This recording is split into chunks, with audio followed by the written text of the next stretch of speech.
حضرت ابو سعید خدری رضی اللہ عنہ بیان کرتے ہیں کہ رسول اللہ صلی اللہ علیہ وآلہ وسلم نے فرمایا، موسیٰ علیہ السلام نے عرض کیا،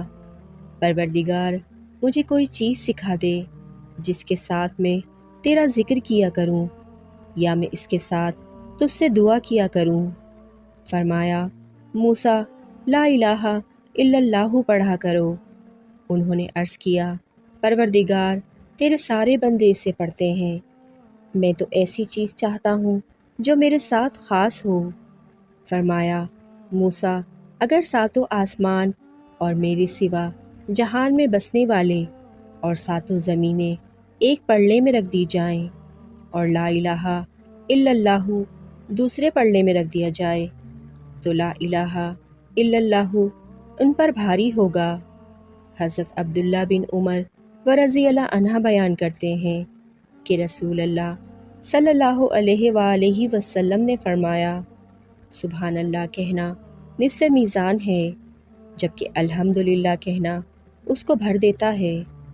اور لا الہ الا اللہ کسی حجاب یا رکاوٹ کے بغیر اللہ تک پہنچ جاتا ہے۔ حضرت ابو سعید اور حضرت ابو ہریرہ رضی اللہ عنہ بیان کرتے ہیں،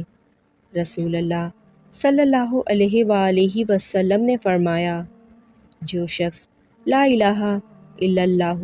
واللہ اکبر کہتا ہے تو اس کا رب اس کی تصدیق فرماتا ہے اور فرماتا ہے، میرے سوا کوئی معبود برحق نہیں اور میں سب سے بڑا ہوں۔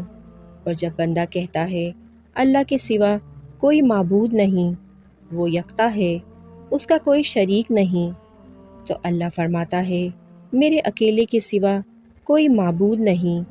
میرا کوئی شریک نہیں۔ اور جب وہ کہتا ہے،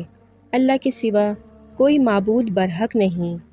اسی کی بادشاہت ہے اور اسی کے لیے ہر قسم کی حمد و تعریف ہے، تو اللہ تعالیٰ فرماتا ہے، میرے سوا کوئی معبود نہیں، بادشاہت اور حمد میرے ہی لیے ہیں۔ اور جب وہ کہتا ہے، اللہ کے سوا کوئی معبود برحق نہیں، گناہ سے بچنا اور نیکی کرنا محض اللہ کی توفیق ہے، تو اللہ فرماتا ہے، میرے سوا کوئی معبود نہیں، گناہ سے بچنا اور نیکی کرنا محض میری ہی توفیق سے ہے۔ آپ صلی اللہ علیہ وآلہ وسلم فرمایا کرتے تھے، جو شخص اپنی بیماری میں یہ کلمات پڑھے اور پھر وہ فوت ہو جائے تو اسے آگ نہیں چھوئے گی۔